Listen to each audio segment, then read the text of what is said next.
Emily Teacher here, and today we're going to read With Moses to the Promised Land.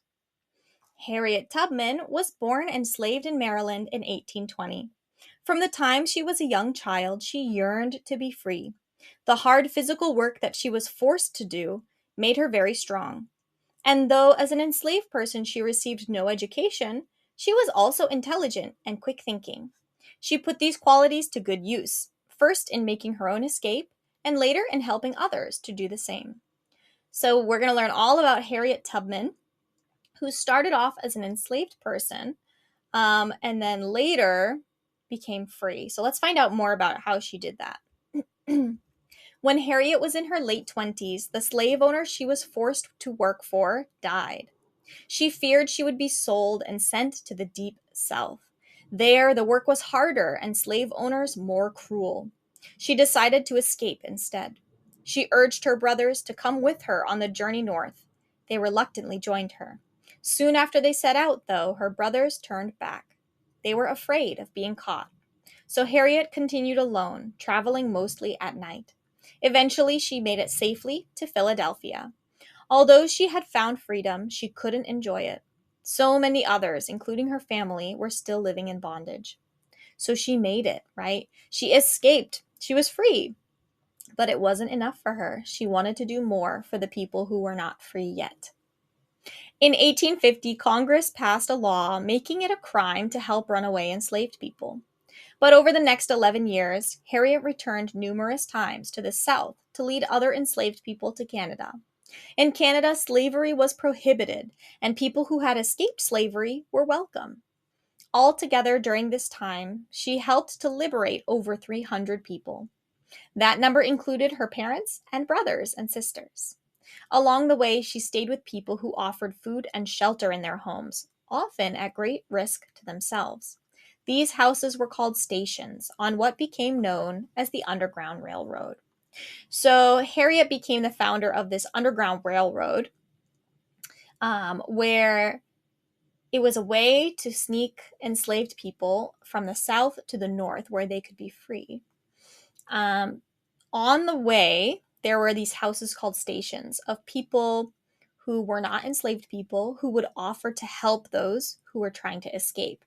And at that time, Congress passed a law, right? It was illegal to help enslaved people who were escaping.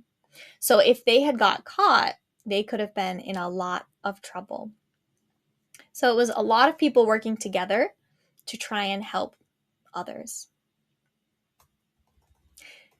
Between trips, Harriet took whatever jobs were available: cooking, sewing, or cleaning.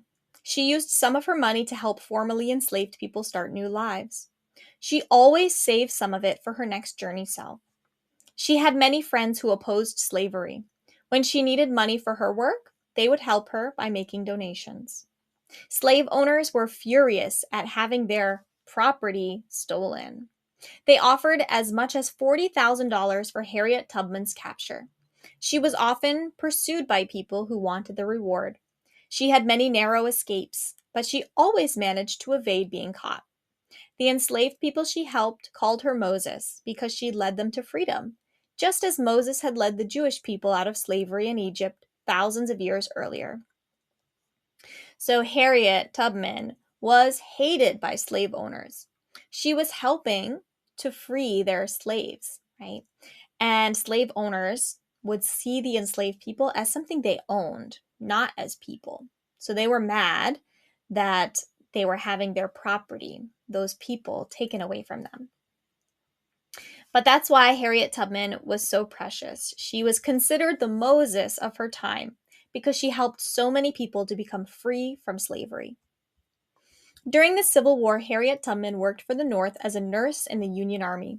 Enslaved people had been taught by slave owners to be afraid of the Union soldiers.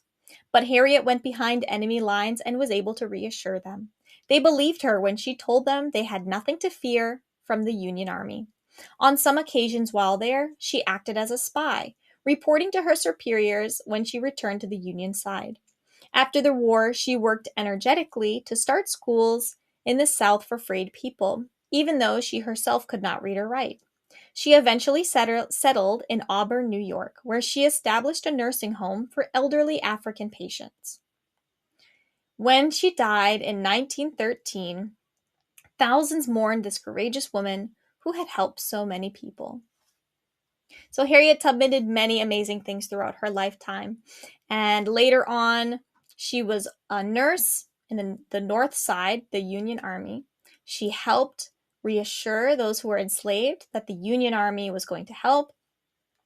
And she even opened schools and nursing homes for people who were formerly or once enslaved. Thank you for reading with me today. We do have links related to each of our stories. If you want the link for this video, you can find it down in the description below.